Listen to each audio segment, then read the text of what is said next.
आजच्या बायबलचं वचन 1 शमूएल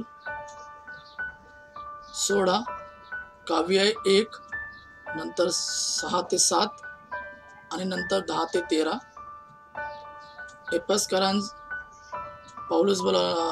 पौलुसांचं पत्र 5 काव्य 8 ते 14 आणि आजचा सुसमाचार योहान अध्याय 9 वचन 1 ते 41. 1 शमूएल अध्याय 16 वचन काव्य 1 नंतर 6 ते 7 आणि 10 ते 13. परमेश्वर शमूएलला म्हणाला, शौलासाठी तू किती दिवस शोक करत बसणार आहे? राजा म्हणून मी त्याला झिडकारले तरी तू त्याच्याबद्दल वाईट वाटून घेत आहेस. आपल्या शिंगात तेल भरून घे आणि बेथलेहेम ला जायला निघ. तुला मी यशाया नावाच्या माणसाकडे पाठवतो. यशाया बेथलेहेमला राहतो. त्याच्या एक मुलाची मी राजा म्हणून निवड केली आहे.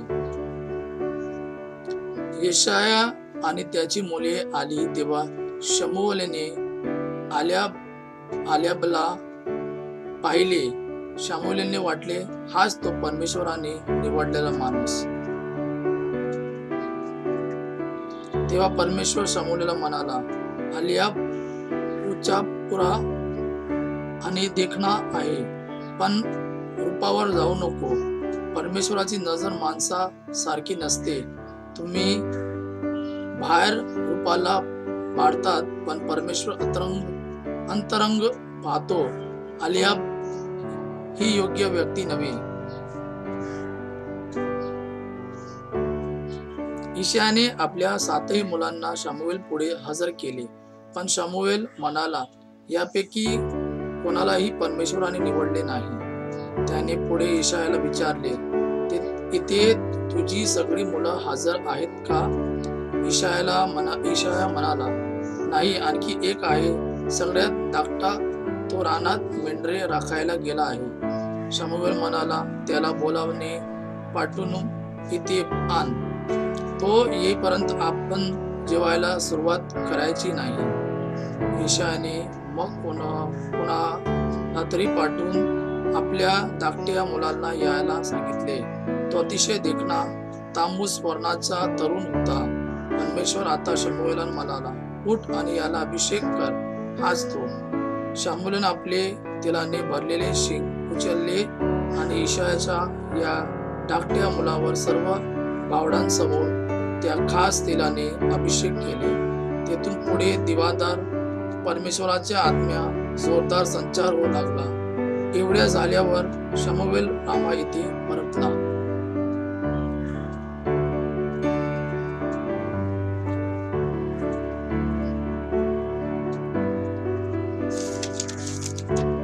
पौलांचे इफिसकरांचं पत्र 5 काव्य 8 ते 14. कारण पूर्वी तुम्ही अंधकार असे होता, पण आता तुम्ही प्रभूमध्ये प्रकाश असे आहात. प्रकाशाच्या प्रजेसारखे झाला, कारण प्रकाशाचे फळ सर्व प्रकारचे चांगुलपण, नीतिमत्व व सत्यात यात दिसून येतो. प्रभूला काय संतोषकारक आहे हे पारखून घेत जा. अंधाराच्या निष्फळ कर्माचे भागीदार होऊ नका, तर उलट त्याचा निषेध करा.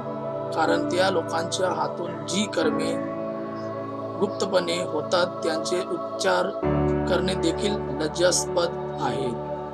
सर्व निषेधलेल्या गोष्टी उजेडाकडून उघड होतात, कारण जे काही उघड होते ते प्रकाश आहे.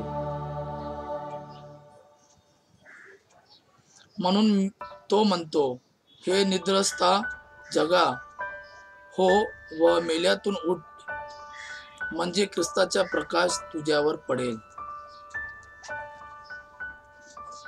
आजचे शुभवर्तमान योहान अध्याय 9 काव्य 1 ते 41. तो तिकडून जात असता एक जन्मांध माणूस त्याच्या दृष्टीस पडला. तेव्हा त्याच्या शिष्याने त्याला विचारले, गुरुजी, कोणाच्या पापामुळे हा असा आंधळा जन्मास आला, याच्या की याच्या आईबाबांच्या? येशूने उत्तर दिले, याने किंवा याच्या आईबापाने पाप केले असे नाही, तर याच्या ठायी देवाचे कार्य प्रकट व्हावीत म्हणून हा असा जन्मास आला. ज्याने मला पाठवले त्याची कामे दिवस आहे तोपर्यंत आपल्याला केली पाहिजे. रात्र येणार आहे, तिच्यात कोणालाही काम करता येणार नाही. मी जगात आहे तोपर्यंत मी जगाचा प्रकाश आहे. असे बोलून तो भूमीवर थुंकला. थुंकीने त्याने चिखल केला. तो चिखल त्याच्या डोळ्यांस लावला आणि त्याला म्हटले, जा, सिलोह म्हणजे पाठवलेला नावाच्या तळ्यात धु. मग त्याने जाऊन धुतले व तो डोळास होऊन आला. यावरून शेजारी पाजारी व ज्यांनी त्याला पूर्वी भिक्षा मागताना पाहिले होते ते म्हणाले, भीक मागत बसणारा तो हाच नाही का? कित्येक म्हणाले, तोच आहे.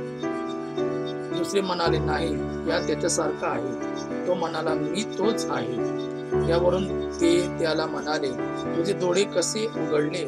त्याने उत्तर दिले, येशू नावाच्या मनुष्याने चिखल करून माझ्या डोळ्यांस लावला आणि मला सांगितले, शिलोवर जाऊन धु. मी जाऊन धुतले आणि मला दृष्टी आली. तेव्हा त्याने त्याला म्हटले, तो कुठे आहे? तो म्हणाला, मला ठाऊक नाही. मग जो पूर्वी आंधळा होता त्याला त्याने पुरुषांकडे नेले. ज्या दिवशी येशूने चिखल करून त्याचे डोळे उघडले तो दिवस शबात होता. म्हणून पुरुषांनी त्याला पुन्हा विचारले, तुला दृष्टी कशी आली? तो त्यांना म्हणाला, त्याने माझ्या डोळ्यांस चिखल लावला. तो मी धुवून टाकल्यावर मला दिसू लागले. यावरून पुरुषातील कित्येक म्हणाले, हा मनुष्य देवापासून नाही, कारण तो शबात पाळत नाही. दुसरे म्हणाले, पापी मनुष्य अशी चिन्हे कशी करू शकतो?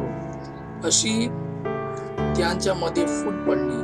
म्हणून पुन्हा ते त्या आंधळ्यास म्हणाले, त्याने तुझे डोळे उघडले, त्याच्याविषयी तू काय म्हणतोस? त्याने म्हटले, तो संदेशस्थ आहे.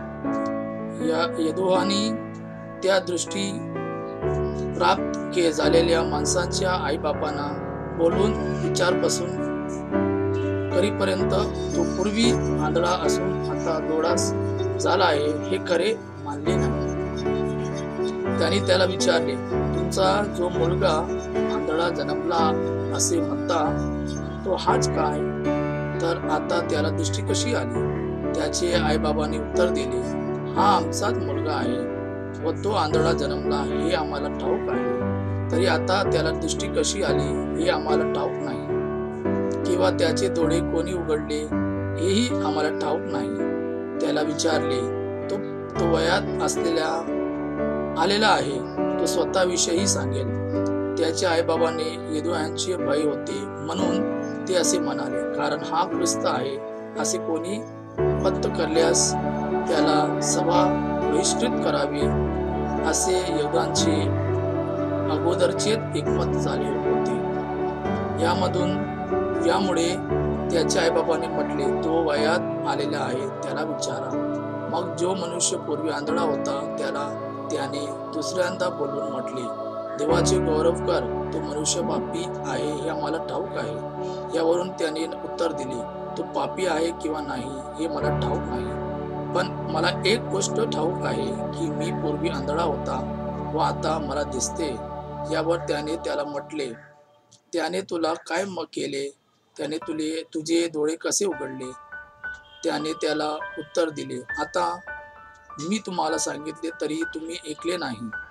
पुन्हा ऐकायची इच्छा का करता? तुम्ही त्याचे शिष्य होऊ इच्छिता काय? तेव्हा त्याने त्याची हेताळणी करून म्हटले, तू त्याचा शिष्य आहे, आम्ही मोशेच्या शिष्य आहोत. देवा मोशे बरोबर बोलला आहे हे आम्हाला ठाऊक आहे, हा कुठला आहे हे आम्हाला ठाऊक नाही. त्या माणसाने त्यांना उत्तर दिले, हेच तर मोठे आश्चर्य आहे की तो कुठला आहे हे तुम्हाला ठाऊक नाही, पण त्याने तर माझे डोळे उघडले. आपल्याला ठाऊक आहे की देव पापी लोकांचे ऐकत नाही, तर जो कोणी देवाचे भक्त असून त्याच्या इच्छेप्रमाणे वर्ततो त्याचे तो ऐकतो. जन्मदांचे डोळे कोणी उघडल्यास युगाच्या आरंभापासून कधी ऐकण्यात आले नव्हते. हा देवापासून नसता तर याला काही करता आले नसते. त्यांनी त्याला म्हटले, तू सर्वस्वी पापात जन्मलास आणि आम्हाला शिकवितोस का? मग त्याने त्याला बाहेर घालवले. त्यांनी त्याला बाहेर घालवले हे येशूने ऐकले आणि त्याला तो सापडल्यावर तो त्याला म्हणाला, तू मनुष्याच्या पुत्रावर विश्वास ठेवतोस काय? त्याने उत्तर दिले, महाराज, मी त्याच्यावर विश्वास ठेवावा असे तो कोण आहे? येशूने त्याला म्हटले, तू त्याला पाहिले आहेस व तुझ्या बरोबर आता बोलत आहे तोच तो आहे. तो म्हणाला, प्रभूजी, मी विश्वास ठेवतो, आणि त्याने त्याला नमन केले. तेव्हा येशू म्हणाला, मी न्याय निवाड्यासाठी या जगात आले आहे, यासाठी की ज्यांना दिसत नाही त्यांना दिसावे आणि ज्यांना दिसते त्यांनी आंधळे व्हावे. पुरुषांतील जे त्याच्या जवळ होते त्याने हे ऐकून त्याला म्हटले, आम्ही आंधळे आहात का?